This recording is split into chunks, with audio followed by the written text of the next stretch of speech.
साथ संगत जी, प्यार से कहना धन निरंकार जी। स्वागत है आप सभी का हमारे YouTube चैनल सोना इंस्पायर विचार पर। इस वीडियो की शुरुआत करने से पहले दास आपसे हाथ जोड़कर एक भावपूर्ण निवेदन करना चाहता है। हमारा उद्देश्य आपके जीवन में सकारात्मक शांति और प्रेरणा का संचार करना है। हर रोज हम आपके लिए एक नई प्रेरणादायक वीडियो लाते हैं। इन वीडियो के माध्यम से हम आपके जीवन में आत्मविश्वास, शांति और प्रेम का संदेश पहुंचाना चाहते हैं।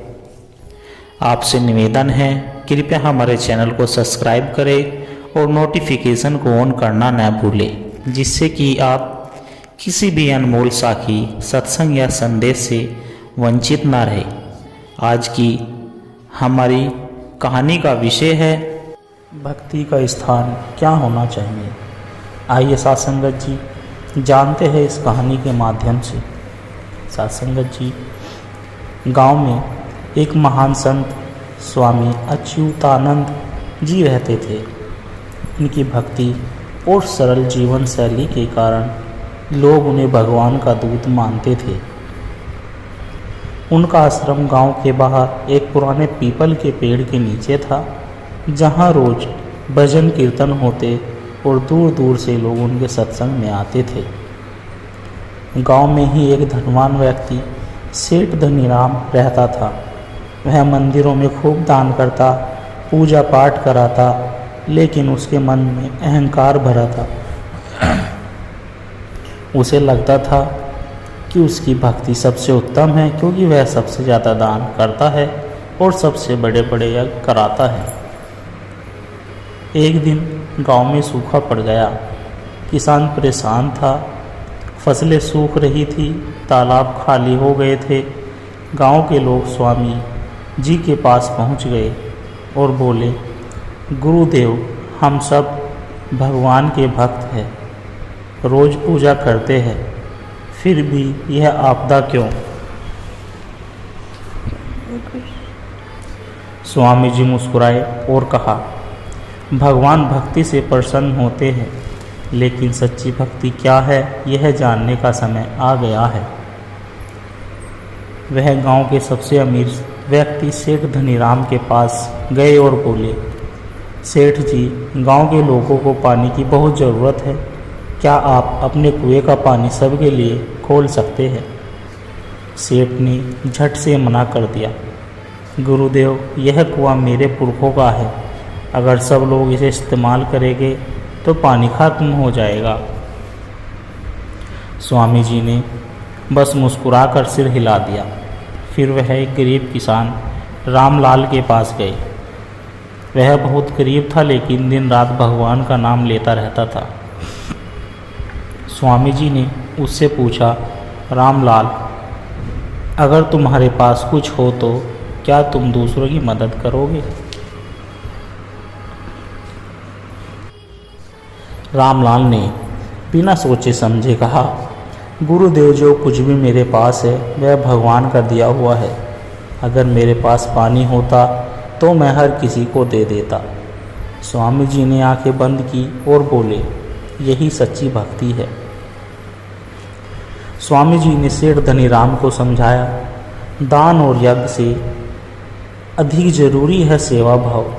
भक्ति केवल मंदिरों तक सीमित नहीं होती, बल्कि दूसरों की भलाई में भी प्रकट होती है। सेठ को अपनी गलती का एहसास हुआ। उसने कुएं का पानी सबके लिए खोल दिया और एक बड़ा तालाब खुदवाने का निर्णय लिया। कुछ ही दिनों में बारिश भी हुई और गांव में फिर हरा भरा हो गया। गांव के लोग समझ गए कि भक्ति केवल मूर्ति पूजा या दान देने तक सीमित नहीं है। सच्ची भक्ति का स्थान हृदय में होता है, जो करुणा, सेवा और समर्पण से प्रकट होती है। भक्ति का स्थान केवल मंदिरों या धार्मिक अनुष्ठानों में नहीं होना चाहिए, बल्कि उसे जीवन के हर पहलू में अपनाना चाहिए। सच्ची भक्ति वही है जो मानवता की सेवा में लगे और दूसरों के दुख को दूर करे। सत्संगत जी, प्रकाश की ओर, आध्यात्म की शक्ति। गांव के किनारे बसे एक छोटे से गांव सतरपुर में एक प्रसिद्ध योगी स्वामी वेदानंद निवास करते थे। लोग कहते थे कि उनकी साधना इतनी प्रबल थी कि वे इंसान के मन की गहराइयों को पढ़ सकते थे। उनके आश्रम में दूर दूर से लोग आध्यात्मिक शांति पाने के लिए आते थे। एक दिन शहर का एक धनवान व्यापारी जिसका नाम राजीव था उनके पास आया। वह अत्यंत सफल था, धन दौलत की कोई कमी नहीं थी, लेकिन फिर भी उसका मन अशांत था। उसने स्वामी जी से कहा, गुरुदेव, मेरे पास सब कुछ है लेकिन मन को शांति नहीं मिलती।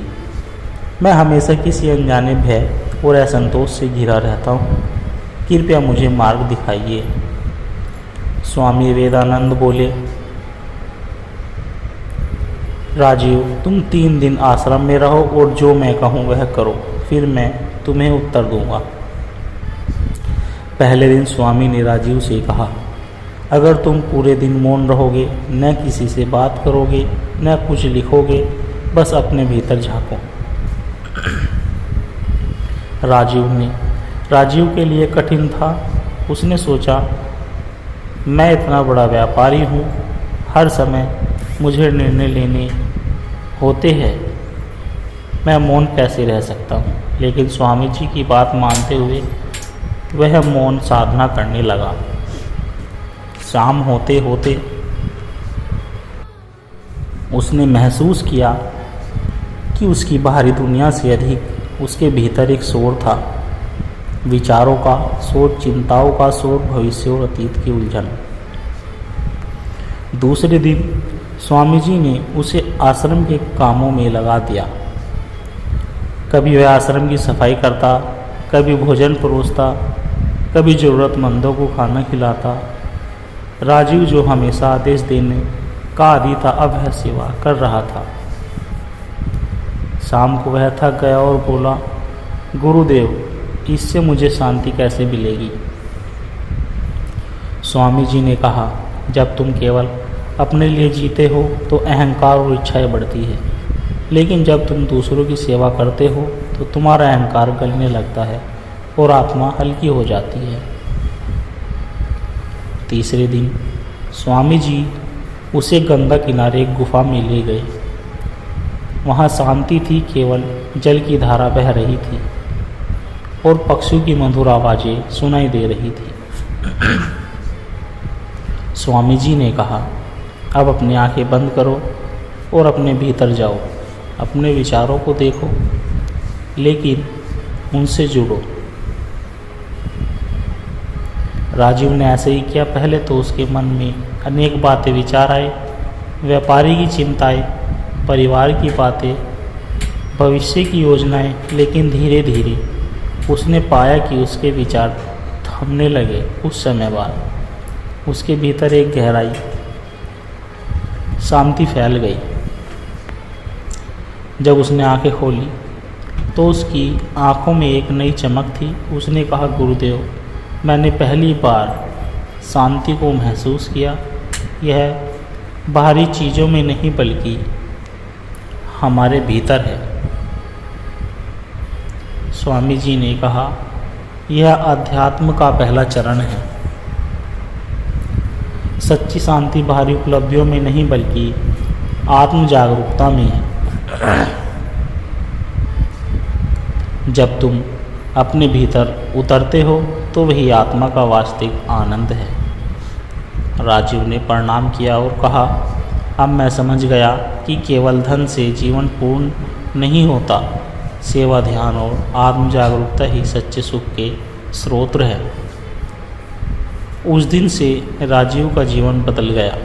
उसने व्यापार जारी रखा, लेकिन अब वह समाज की सेवा भी करने लगा और हर दिन आत्मचिंतन में समय बिताने लगा। साथ संगत जी, इस आध्यात्म का अर्थ केवल पूजा पाठ नहीं बल्कि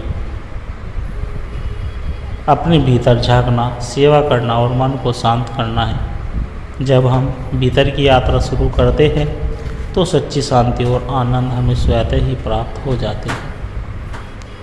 सत्संगत जी। अंधकार से उजाले की ओर। गहरे जंगलों के बीच बसा एक गांव था जिसका नाम अरण्यपुर था। यह गांव बेहद सुंदर, लेकिन यहाँ के लोग हमेशा दुखी और भयभीत रहते थे। कारण था, गांव के पास एक रहस्यमय गुफा, जिसे लोग अंधकार की गुफा कहते थे। गांव के बुजुर्गों का मानना था कि जो भी उस गुफा में जाता है वह कभी लौटकर नहीं आता है। गांव में एक युवक था जिसका नाम आरव था। वह बचपन से ही बेहद जिज्ञासु और निडर था। जब भी कोई गुफा की बातें करता वह सोचता, क्या सच में वहाँ कोई खतरनाक शक्ति है या यह सिर्फ डर की एक कहानी है। एक दिन गांव में अकाल पड़ गया। कुएं सूख गए, फसलें बर्बाद हो गई और लोग भूख से तड़पने लगे। गांव के बुजुर्गों ने कहा, जब भी गांव पर संकट आता है कोई न कोई इस गुफा के पास जाता है और फिर गायब हो जाता है। शायद वहाँ ही इस परेशानी का हल है। आरव ने ठान लिया कि वह इस रहस्य को सुलझाएगा। उसके माता पिता डर गए और बोले, बेटा वहाँ मत जाना, हमने सुना है कि वहाँ जाने वाली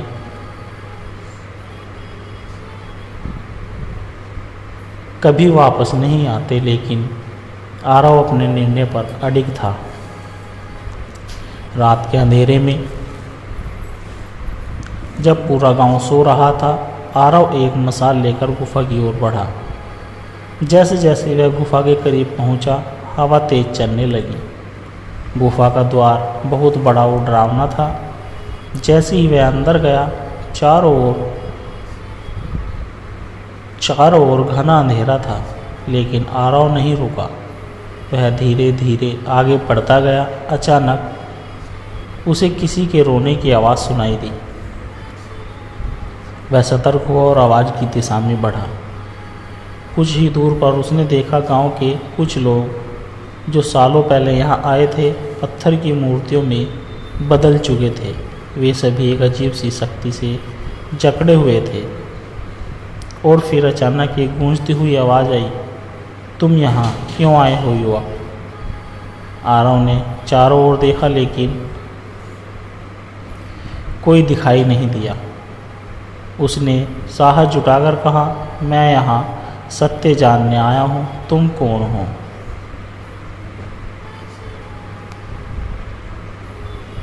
तभी सामने एक विशाल काले रंग की परछाई उभरी। वह बोलने लगी, मैं वह हूँ जिसे तुम लोग भय कहते हो।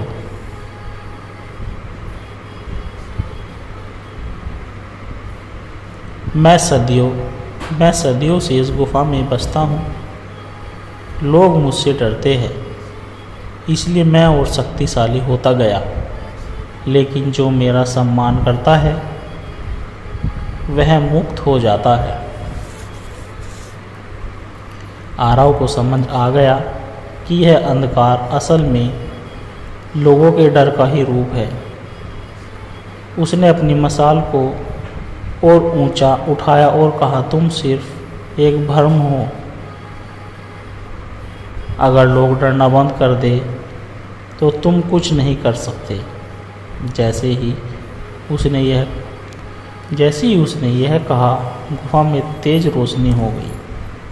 पत्थर की बनी मूर्ति एक एक करके फिर से इंसान में बदलने लगी।